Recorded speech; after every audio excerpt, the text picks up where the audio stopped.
මනෝවිද්‍යාව දෙවන සාමාසිකය පළමු පාඩම. අපිට පළවෙනි පාඩම විදිහට හම්බෙන්නේ පෞරුෂත්වයේ පිළිබඳ මනෝවිද්‍යාව. නැත්නම් පෞරුෂ මනෝවිද්‍යාව. එතකොට අපිට මේ සාමාසිකය තුළ ප්‍රධාන වශයෙන්ම කරුණු රැස් වෙන්නේ ලාසන් ඇන් බස් කියන දෙන්නගේ පොතෙන්. මේක ඉංග්‍රීසි පොතක්. අපිට මේකනොත් කරුණු තොරතුරු හොයාගන්න පුළුවන්. එතකොට පෞරුෂත්ව මනෝවිද්‍යාව කෙනෙක් ගත්තාම පෞරුෂත්වය කියන්නේ මොකක්ද කියලා පළවෙනියටම සාකච්ඡා කිරීම වැදගත්. පෞරුෂත්වය කියලා කියන්නේ මේක පොඩි නිර්වචනයක් එක්ක අපිට විස්තර කරන්න පුළුවන් විදිහක් තියෙන්නේ. පෞරුෂත්වය කියලා කියන්නේ පුද්ගලයෙකු තුළ සංවිධිත සහ සාපේක්ෂ වශයෙන් කල්පවතින මනෝවිද්‍යාත්මක ලක්ෂණ සහ යාන්ත්‍රණ සමූහයක් වන අතර ඔහුගේ හෝ ඇයගේ අන්තර්මනෝවිද්‍යාත්මක භෞතික සහ සමාජීය පරිසරයන් සමග අන්තර්ක්‍රියා කිරීමට සහ අනුගත වීමට බලපාන දෙයක්. හරිද? එතකොට මේ නිර්වචනය ගත්තාම මනෝමය පෞරුෂය කියලා කියන්නේ පුද්ගලයෙකු තුළ සංවිධිතව සහ සාපේක්ෂ වශයෙන් කල්පවතින මනෝවිද්‍යාත්මක ලක්ෂණ සහ යාන්ත්‍රණ සමූහයක්. එතකොට ඒක තවදුරටත් විස්තර කරනවා ඔහුට හෝ ඇයට අන්තර්මනෝවිද්‍යාත්මක භෞතික සහ සමාජීය වශයෙන් නැත්නම් සමාජීය පරිසරයත් එක්ක අන්තර්ක්‍රියා කිරීමට අනුගත වීමට මේ පෞරුෂය කියන දේ බලපානවා කියලා. අපිට ඊට පස්සේ හම්බ වෙනවා මනෝවිද්‍යාත්මක ගති ලක්ෂණ. මනෝවිද්‍යාත්මක ගති ලක්ෂණ කියලා කියන්නේ පුද්ගලයෙකු තවත් පුද්ගලයෙකුගෙන් වෙනස් වීමට හෝ තවත් පුද්ගලයෙකුට සමාන කිරීමට. තවත් කෙනෙකුගේ වෙනස් කිරීමට හෝ සමාන වීමට පවතින ලක්ෂණ තමයි මනෝවිද්‍යාත්මක ගති ලක්ෂණ කියලා කියන්නේ. අපිට ඊට පස්සේ හම්බ වෙන චුටි සූත්‍රයක්. මේ සූත්‍රයෙන් කතා කරන්නේ පුද්ගලයෙකුගේ මනෝවිද්‍යාත්මක බුද්ධිමය චිත්තවේගීය සහ භෞතික ලක්ෂණ වෙනස් වන ආකාරය පිළිබඳව හොයාගන්න තියෙන සූත්‍රයක් තමයි මේ සූත්‍රය. සූත්‍රය තමයි B = F වරහන් ඇතුලේ P, E වරහන් වහලා. මෙතනදී B කියලා කියන්නේ behaviors, F කියලා කියන්නේ functions, P කියලා කියන්නේ personality, E කියලා කියන්නේ environment කියන එක. එතකොට අපිට නැවතත් හම්බ වෙනවා මනෝවිද්‍යාත්මක ගති ලක්ෂණ කියන කොටස. සාමාන්‍යයෙන් ගත්තාම මේක මනෝවිද්‍යාත්මක ගති ලක්ෂණ කියන එක මිනිස්සුන්ගේ මනස පිළිබඳව සහ සමානාත්මතාවය පිළිබඳව මනින මිම්මක් විදිහටත් සලකනවා. එතකොට මේ මනෝවිද්‍යාත්මක ගති ලක්ෂණ ප්‍රධාන වශයෙන් තුන් ආකාරයකින් අපිට වැදගත් වෙනවා.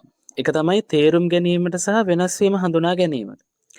දෙක හැසිරීම පැහැදිලි කිරීමට. තුන අනාගත හැසිරීම පුරෝකථනය කිරීමට. තේරුම් ගැනීමට සහ වෙනස්කම හඳුනා ගැනීම කියලා කියන්නේ අපි දන්නා මේ ලෝකේ පුද්ගලයන් හැමෝම එක වගේ නැහැ. හරිද? හැම කෙනෙක්ම එක වගේ නැහැ. එතකොට පුද්ගලයන්ට ආවේනික වුණ ගති ලක්ෂණ පෞරුෂයන් තියෙනවා. එතකොට එක් ආවේනික වුණ ගති ලක්ෂණ පෞරුෂයන් තේරුම් ගැනීමට සහ එක් පුද්ගලයා අනිත් පුද්ගලයාගෙන් වෙනස් වෙන්නේ කොහොමද කියන එක හඳුනගන්න මෙන්න මේ මනෝවිද්‍යාත්මක ගති ලක්ෂණ කියන එක අවශ්‍යයි. උදාහරණයක් විදිහට ගත්තොත් එහෙම ඉස්කෝලේ එක ළමයි දෙන්නෙක් ඉන්නවා. ළමයි දෙන්නෙක් තෝරගත්තොත් එහෙම එක ළමයෙක් ඊටමත් කඩිසරයි ප්‍රශ්න අහනවා සමාජශීලී. එතකොට අනිත් ළමයා තමන්ගේ පාඩුවේ වැඩ ටික කරගෙන ඉන්න බොහොම හුදකලාවේ ජීවත් වෙන නිහඬ ළමයෙක්. හරිද? එතකොට ගුරුවරියකට මේ දෙන්නට උපදේශයක් දෙන්න ඕන නම් ඒ දෙන්නගේ පෞරුෂ ස්වභාවය අඳුරගෙන තේරුම් අරගෙන ඒ දෙන්නගෙන් වෙනස් වෙන්නේ කොහොමද කියන එක අවබෝධ කරගෙන තමයි උපදේශයක් දෙන්න ඕනේ. ඉතින් ඒ වගේ තේරුම් ගැනීමට සහ වෙනස් වීම හඳුනා ගැනීමට මේ මනෝවිද්‍යාත්මක ගති ලක්ෂණ කියන එක ප්‍රධාන වශයෙන් අවශ්‍ය වෙනවා. දෙවෙනි එක තමයි හැසිරීම පැහැදිලි කිරීමට. හැසිරීම පැහැදිලි කිරීමට කියලා කියන්නේ පුද්ගලයෙකු යම් අවස්ථාවකදී නැත්නම් යම් ගැටලුවකදී හෝ ඒ අවස්ථාවට මුහුණ දෙන ආකාරය, ප්‍රතිචාර දක්වන ආකාරය පිළිබඳව අපිට අවබෝධ කර ගැනීමට මේ මනෝවිද්‍යාත්මක ගති ලක්ෂණ උපකාරී වෙනවා. උදාහරණයක් විදිහට ගත්තොත් එහෙම රැකියා ස්ථානයක ඉහළ පෙළේ නිලධාරියෙක් ඉන්නවා. එයාට පොඩි දෙයක් වැරදුනොත් කේන්ති යනවා. හරිද? එතකොට අපි හිතන්නේ ඒකගේ නරක ගතියක් කියලා නේ. සමහර විට ඒකගේ පර්සනැලිටි එකේ තියෙන ලක්ෂණයක් වෙන්න පුළුවන්. හරිද? ඒ කියන්නේ එයාගේ පෞරුෂයේ තියෙන එක ලක්ෂණයක් වෙන්න පුළුවන් එයාට කේන්ති යන එක. එතකොට එයාගේ ජානමය බලපෑමක් හෝ ජීව විද්‍යාත්මක මොලේ ව්‍යුහයක මොක හරි හේතුවකින් සමහර විට සහජයෙන්ම හෝ එයාට කේන්ති වෙන ස්වභාවය එන්න පුළුවන්. එතකොට අපිට ඒ ස්වභාවය හඳුනා ගැනීමට මේ මනෝවිද්‍යාත්මක ගති ලක්ෂණ කියන එක අවශ්‍ය වෙනවා. තුන්වෙනි එක තමයි අනාගත හැසිරීම පුරෝකථනය කිරීමට. ඒ කියන්නේ වර්තමානීය තුළ අපි පුද්ගලයාත් එක්ක ගනුදෙනු කරන ආකාරයෙන් මේ පුද්ගලයාව වටහාගෙන අවබෝධ කරගෙන අනාගතයේ මෙවන් අවස්ථාවකදී පුද්ගලයා කොහොම හැසිරෙයිද කියන එක අපිට පුරෝකථනය කරන්න පුළුවන්.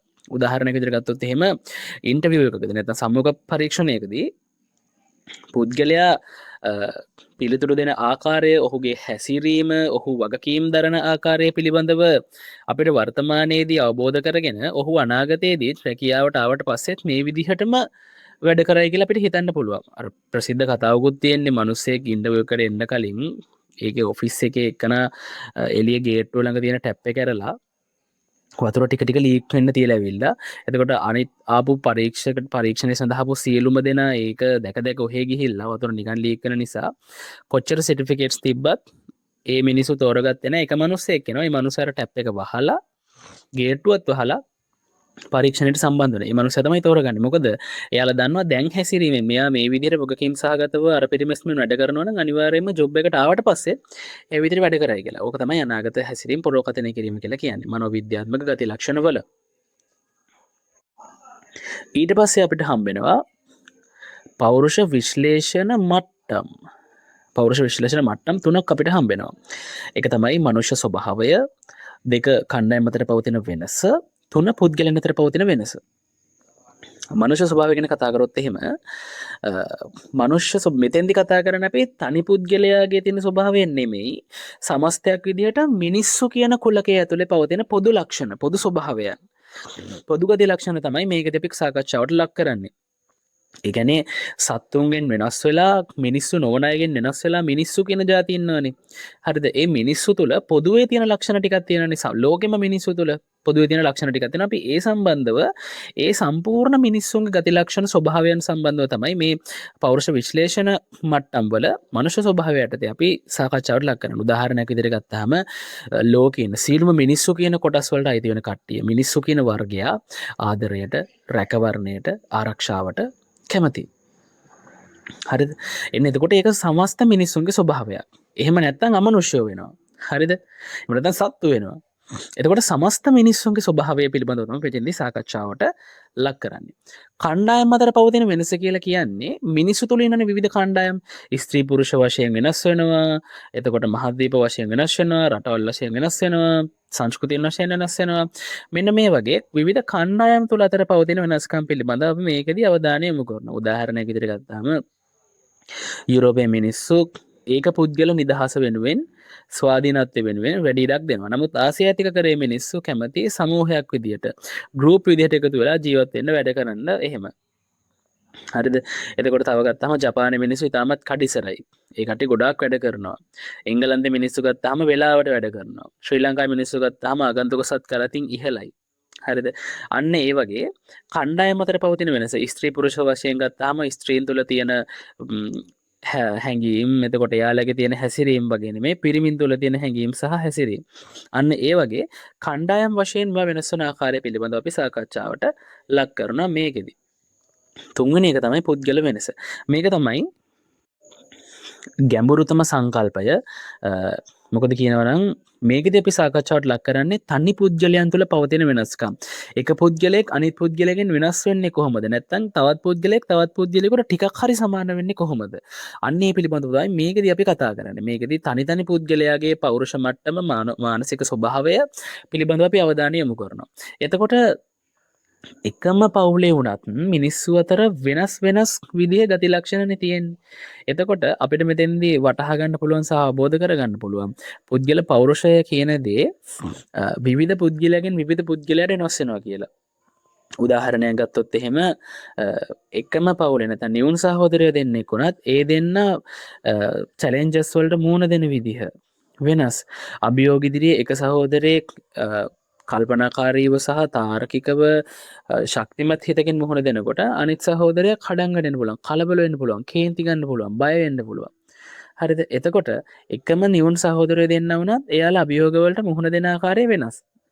මෙන්න මේක තමයි පුද්ගල වෙනස වශයෙන් අපි කතා කරන්නේ පෞරුෂ විශ්ලේෂණ මට්ටම් වල තුන්වෙනි කොටස විදිහට.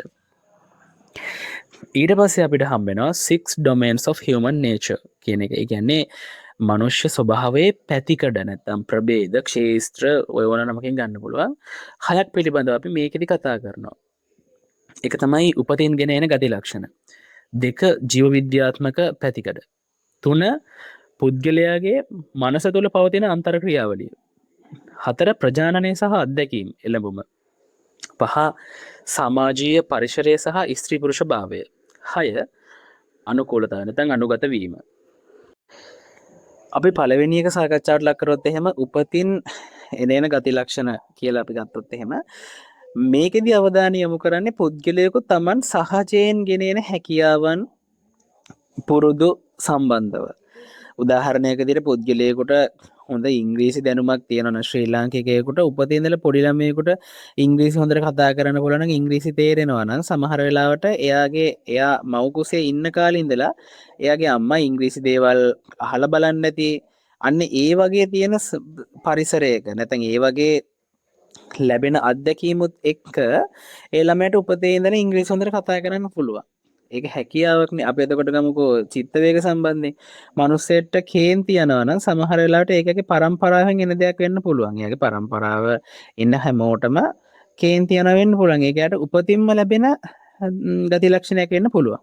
අන්න ඒ වගේ උපතින් ගෙනෙන ගති ලක්ෂණ වලින් අපි කතා කරන්නේ පුද්ගලයාට සහජයෙන් උරුම වන දේවල්. හැකියාවන් ඒවා චිත්ත වේගීය ලක්ෂණ වේවා පුද්ගලයෙකු සහජයෙන් ගෙනෙන දේවල් තමයි අපි උපතින් එන ගති ලක්ෂණ වල කතා කරන්නේ.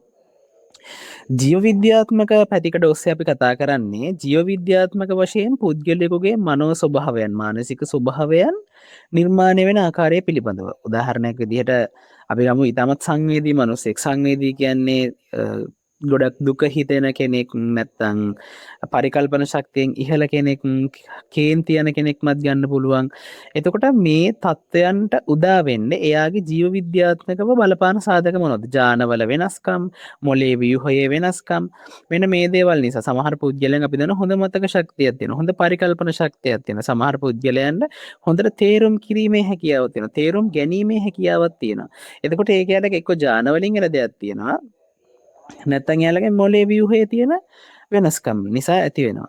අන්න මේක තමයි ජීව විද්‍යාත්මක පැතිකඩ කියලා කියන්නේ. එතකොට පුද්ගලයෙකුගේ මානස තුළ පවතින අන්තර්ක්‍රියාවලිය කියලා කියන්නේ පුද්ගලයෙක් යම්කිසි දෙයක් පිළිබඳව නැත්නම් යම්කිසි අවස්ථාවක් හෝ සිද්ධියක් පිළිබඳව මුහුණ දෙන නැත්නම් සිද්ධියකට මුහුණ දීමේදී හෝ හිතන විදිහ ඒ පුද්ගලයාට ඒ දේ ෆීල් වෙන විදිහ එයා මනසින් ඩීල් කරන එක. ඒ කියන්නේ යා මනසත් එක්ක ගනුදෙනු කරන ආකාරය තමයි මේ පුද්ගලයෙකුගේ මනස වල පවතින අන්තර්ක්‍රියාවලිය කියලා කියන්නේ. උදාහරණයක් විදිහට ගත්තොත් එහෙම ඔයා යම්කිසි සිදුවීමක් සම්බන්ධව ඔයාගේ මනසත් එක්ක කරන ගනුදෙනුව තමයි මේ මානසික අන්තර්ක්‍රියාවලිය කිය පුද්ගලයෙකු මානසික වශයෙන් සිදු කරන අන්තර්ක්‍රියාවලිය කියලා කියන්නේ. ඒක හොඳම උදාහරණයකින් ගත්තොත් එහෙම ඔයා චූටි කාලේ මොකකට හරි බය වෙලා තියෙනවා නම් ඔයා ලොකු වෙලා ඒ දෙයට බයයි. ඒ කියනවා වැඩි හිටියෙක් වුණාට පස්සේ ඒ දෙයට බයයි. ඒ සංසිද්ධියට බයයි. ඔයා මනසින් හිතනවා බය කියලා. බයික් එක යද්දි පොඩි කාලේ හැප්පුණා නම් ඔයා ලොකු වෙලත් බයික් වදින්න බයයි. හරිද?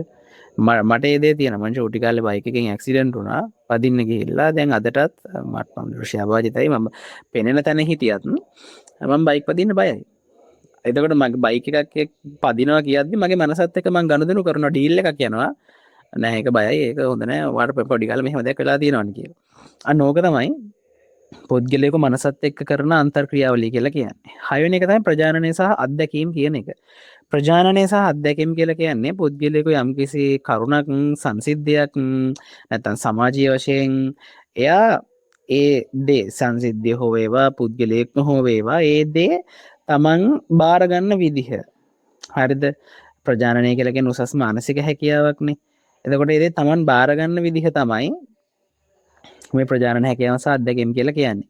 මේ කරුණු සියල්ලටම අත්දැකීම් වල විශාල බලපෑමක් තියෙනවා. මොකද අනුභූතියින් එක්ක තමයි මේ හැමදේම දුවගෙන යන්නේ. හරිද? එතකොට උදාහරණයක් විදිහට ගත්තොත් එහෙම ආත්ම ශක්තිය. ආත්ම ශක්තිය කියන්නේ ඉහළ ප්‍රජානන හැකියාවක්නේ. තමන් පිළිබඳව තියෙන ආත්ම විශ්වාසය සහ ආත්ම ශක්තිය උත්සාහය කියන එක ඉහළ ප්‍රජානන හැකියාව. එතකොට අපි හිතමු අපිට විභාගයක් තියෙනවා. අපිට ඇත්තටම තියෙන්නේ දවස් 2යිනේ මේ පාඩම් 5ක් පාඩම් කරගන්න සයිකොලොජි වල. එතකොට අපිට ආත්ම විශ්වාසයක් තියෙනවා නෑ මම දවස් 5 මේ දවස් 2 ඇතුළත පාඩම් 5 කොහොම හරි කවර් කරනවා කියලා. අපි ආත්ම විශ්වාසයෙන් යුක්තව ඒ වැඩේට ප්‍රවිෂ්ඨ වෙනවා. මෙන්න මේක තමයි ප්‍රජානනය සහ අත්දැකීම් කියලා කියන්නේ. ඊට පස්සේ සමාජීය සහ පරිසරය ස්ත්‍රී පුරුෂ භාවය. එතකොට සමාජයේ පරිසර ස්ත්‍රී පුරුෂ භාවය කියලා කියන්නේ පුද්ගලයෙකු කුඩා කාලයේ ඉඳලා හැදෙන වටපිටාව වපසරිය. එයාගේ සමාජ සංස්කෘතිකමය බලපෑම් පුද්ගලයෙකුගේ පෞරුෂත්වය සඳහා බලපානවා. අර කතාවකුත් තියෙන අර ගිරව් දෙන්නගේ කතාව. එක ගිරවෙක් හොඳ පැත්තට වැටුණා. ඒ ගිරව යහපත් වචන කතා කරනවා, යහපත් විදිහට හැසිරෙනවා, සංසුන් මනසක් තියෙනවා. අනිත් ගිරව නරක හොරු කල්ලියක් ගවට යනවා. ඒ ගිරව තුළ නිරන්තරයෙන් තියෙන දැවෙන හිතක්. හරිද? කේන්ති යන හිතක්, නරක වචන. හරිද? නරක අදහස්. අන්න ඒ වගේ. එතකොට අපි ජීවත් වෙන සංස්කෘතිය සමාජයේ වටපිටාව අපේ පෞරුෂය ගොඩනැංවීමට බලපානවා. දැන් අපි අර කලින් කතා කරා වගේ පිටරට මිනිස්සු යුරෝපාකරයේ මිනිස්සු කැමති ස්වාධීන ජීවිතයකට. ඒකේ මිනිස්සු ජීවත් වන පරිසරය. ඒ කාන්තාවන් සීත කාලෙට වයින් පානය කරනවා බොනවා. එතකොට ඒ කට්ටිය ඇඳුම් පැළඳුම් වෙනස්. ඒකේ කට්ටිය හදන සංස්කෘතිය. ඒ කට්ටියට ඒක ප්‍රශ්නයක් නෑ. නමුත් ආසියාතික කරේ මිනිස්සු එහෙම නෑ. එයාලා ගෑනු ළමයෙක් වයින් බොනවා කියන්නේ නරක ගෑනු ළමයෙක් විදිහට සැලකන්නේ. හරිද? ඒ සංස්කෘතික මේ පවතින වෙනස. ඒ කියන්නේ අපේ ජීවත් වෙන වටපිටාව තුළින් අපේ පෞරුෂය ගොඩ නැගෙනවා. අපිට කියන්න බෑ එතකොට යුරෝපා කට්ටිය නරකයි ආසියාතික කට්ටිය තමයි හොඳ කියලා. යුරෝපා කට්ටියට හිතෙන්න පුළුවන් ආසියාතික කට්ටිය නරකයි කියලා. හරිද? අන්න ඒ වගේ. ඊට පස්සේ අනුගත වීම. අනුගත වීම කියලා කියන්නේ අපි කාලයක් එක්ක ලැබෙන අභියෝගවලට අපි අපේ මනසින් අනුගත වෙනවා. දැන් අපි හිතමුකෝ දුක් විඳලා තව දුකක් කියන්නේ අපිට එක දුකක් විතරයි. ඒක අපි අර අලුතෙන් විඳවන දුකක් වගේ නෙමෙයි. හරිද? තවත් එක දුකක් විතරයි. ඒක අපිට අපි ඒකට අනුගත වෙලා. ගුටි කාලා අලුතෙන් ගුටියක් කවර අපිට රිදෙන්නේ නැහැ. මොකද ගුටි කාලා පුරුදු වෙලා තියෙන නිසා ඇඟට. අන්න ඒ වගේ. හරිද? ඒක උදාහරණයක් වශයෙන් ගත්තොත් එහෙම අපි දැන් අපිට එක්සෑම් පීඩනයේ තියෙනවා. අපි එක්සෑම් පීඩනේ ඉවසීමෙන් දරාගෙන අපි වැඩ ටික කරගෙන යනවා. මොකද අපිට අලුත් දෙයක් නෙමෙයි ස්ට්‍රෙස් කියන එක. අපි කොහොමත් ස්ට්‍රෙස් එකේ ඉඳලා අපිට ඒක පුරුදු වෙලා තියෙන්නේ. අපි ස්ට්‍රෙස් එක මැනේජ් කරගෙන ඉවසීමෙන් වැඩේ කරගෙන යනවා.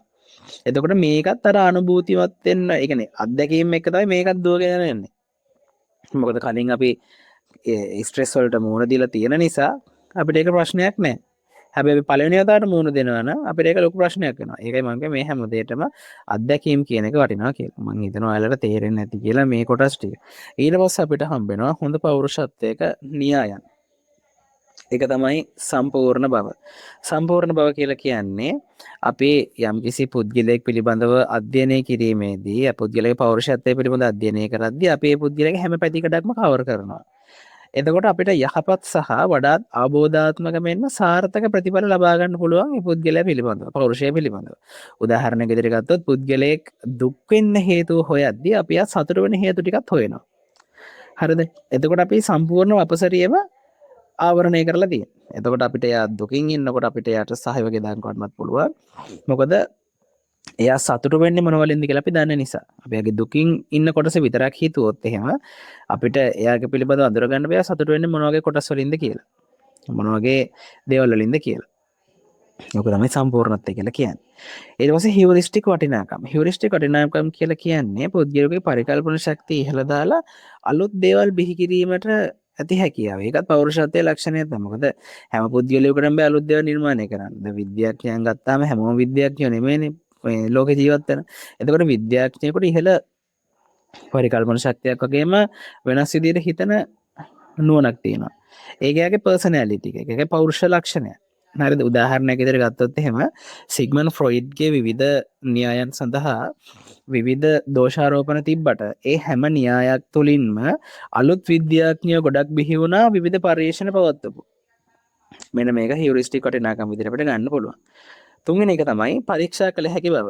පරීක්ෂා කළ හැකි බව කියලා කියන්නේ අපිට යම්කිසි කරුණක් නිවැරදි කියලා ඔප්පු කරන්න හෝ වැරදි කියලා ඔප්පු කරන්න පරීක්ෂණ පවත්වන්න පුළුවන් සන්දර්භයක් තියෙන්න ඕනේ. ඒක උදාහරණයකින් පැහැදිලි කරොත් එහෙම අපි කියනවා මනෝවිද්‍යාත්මක වශයෙන් පෞරුෂත්වයේ සඳහා නොපෙනෙන බලවේගවල දායකත්වයක් තියෙනවා කියලා. අපිට ඒක පරීක්ෂා කරන්න බැහැනේ. මනෝවිද්‍යාත්මක වශයෙන් අපි සංකල්පයක් ඉදිරිපත් කරනවා අපේ මේ පෞරුෂය සඳහා නොපෙනෙන බලවේගවල දායකත්වයක් තියෙනවා කියලා. එතකොට අපිට ඒක පරීක්ෂා කරන්න බෑනේ. අන්න එතකොට ඒක අයහපත් තත්ත්වයක්. ඒ කියන්නේ ඒක පරීක්ෂා කරන්න බැහැ කියන්නේ ඒක වටිනාකමක් නැති ගුණාත්මක බවින් අඩු තොරතුරක්. හරිද? එතකොට අපි කියනවා පෞරුෂය සඳහා මොලේ ව්‍යුහය බලපානවා කියලා. ඒක පරීක්ෂා කරන්න පුළුවන්. අන්න ඒ වගේ පරීක්ෂා කළ හැකි බව විශේෂයෙන් වැදගත් මේ කොටසේදී. ඊට පස්සේ සරල බව. සරල බව කියලා කියන්නේ අපිට යම්කිසි දෙයක් පැහැදිලි කරන්න ඉතාමත් සරල වචන, සරල මූලධර්ම වලින් පැහැදිලි කරන්න පුළුවන් නම් ඒක තමයි මේ විශේෂම සහ ගුණාත්මක බවින් ඉහළ තත්ත්වයක් විදිහට අපි සලකන්නේ. ඒ කියන්නේ පුද්ගලයෙකුගේ සතුට පිළිබඳව සරල වචන වලින් සරල විද්‍යාත්මක මූලධර්ම වලින් පැහැදිලි කරන්න පුළුවන්කම තිබියදී බරපතල වචන යොදාගෙන මූලධර්ම 100ක් විතර ඉදිරිපත් කරලා ඒ පරීක්ෂණය පිළිබඳව තොරතුරු සමාජගත කරනවට වඩා මොකද ඒක සාමාන්‍ය මිනිස්සුන්ට තේරෙන්නේ නැති වෙන්න පුළුවන්. ඊටමත් සරල වචන භාවිතා කරලා සාමාන්‍ය පොඩි එකෙකුට උනත් කියවද්දි තේරුම් ගන්න පුළුවන් වට මේ වචන වලින් භාවිතා කරලා ඊටමත් අඩු සරල මූලධර්ම ඉදිරිපත් කරලා ඒක බොහොම සංක්ෂිප්තව පැහැදිලි කරලා තියෙනවා උදාහරණ සහිතව. අන්න ඒක තමයි වැදගත් වෙන්නේ. ඊට පස්සේ තමයි අනුකූලතාවය. අනුකූලතාවය කියලා කියන අනුගත බව කියලා කියන්නේ දැන් වර්තමාන ලෝකයේ පිළිගෙන තියෙන කියන්නේ සත්‍යයයි කියලා ඔප්පු වෙලා තියෙන ඇත්ත කියලා ඔප්පු වෙලා තියෙන තියරිස් තියෙනවානේ. ඒ තියරිස් වලට අපි අලුතෙන් ඉදිරිපත් කරන තොරතුරු සම්බන්ධ වෙනෝනේ ගැලපෙන්න ඕනේ. උදාහරණයක් විදිහට මිනිස්සෙක් අපි මනෝවිද්‍යාත්මක න්‍යායක් ඉදිරිපත් කරන තියරියක් මිනිස්සුන්ට ජීවත් වෙන්න පුළුවන් රුධිරේ නැතුව කියලා, ලේ නැතුව කියලා. ඒක ජීව විද්‍යාත්මක වශයෙන් වැරදිනේ. එහෙම වෙන්න බෑ. ජීව විද්‍යාත්මක වශයෙන් ඒක සත්‍ය වෙන්න ඕනේ. හරිද? ඒ කියන්නේ සත්‍ය දෙයක් ඉදිරිපත් කරනවා. වර්තමාන ලෝකයේ සත්‍යය කියලා පිළිගෙන තියෙන න්‍යායන් වලට අපි ඉදිරිපත් කරන න්‍යායන් සත්‍ය විය යුතුයි. හරිද? ඉතින් හොඳ පෞරුෂ න්‍යායන් වල ස්වභාවයන් තමයි නැත්තම් පෞරුෂ න්‍යායක් යනු කියලා දීලා තමයි පහ දීලා තියෙන්නේ. එතකොට අපිට ස්වභාවයන් ලක්ෂණ විදිහට ගන්න පුළුවන්. මේ පහ මම හිතනවා තේරෙන්නේ නැති කියලා උදාහරණත් සමගින්. එතකොට පෞරුෂය කියලා කියන්නේ තනි සිද්ධාන්තයක් නෙමෙයි. මේක ප්‍රධාන වශයෙන්ම අර පුද්ගලයන්ගේ ස්වභාවයේ පැතිකඩ හයක් අපි කතා කරන ශේෂ්ත්‍ර හයක් 6 domains of human nature කියලා උපතින් එන ගති ලක්ෂණ ජීව විද්‍යාත්මක එළඹම පැතිකඩ. එතකොට ඒ හයත් එක්කම මනෝ විශ්ලේෂණවාදී සිද්ධාන්ත සහ නවීන සිද්ධාන්ත වල සීමාවන් රසක එකතුවක් තමයි මේ පෞරුෂය කියලා කියන්නේ. කියන්නේ විශාල ප්‍රභේද ගණනාවක එකතුවක් තමයි පෞරුෂත්වය කියලා අපිට සාකච්ඡා කරන්න තියෙන්නේ. ඉතින් පළවෙනි පාඩම ගත්තාම මේ ටික තමයි ප්‍රධාන වශයෙන් සාකච්ඡා කරන්න තියෙන්නේ අපිට.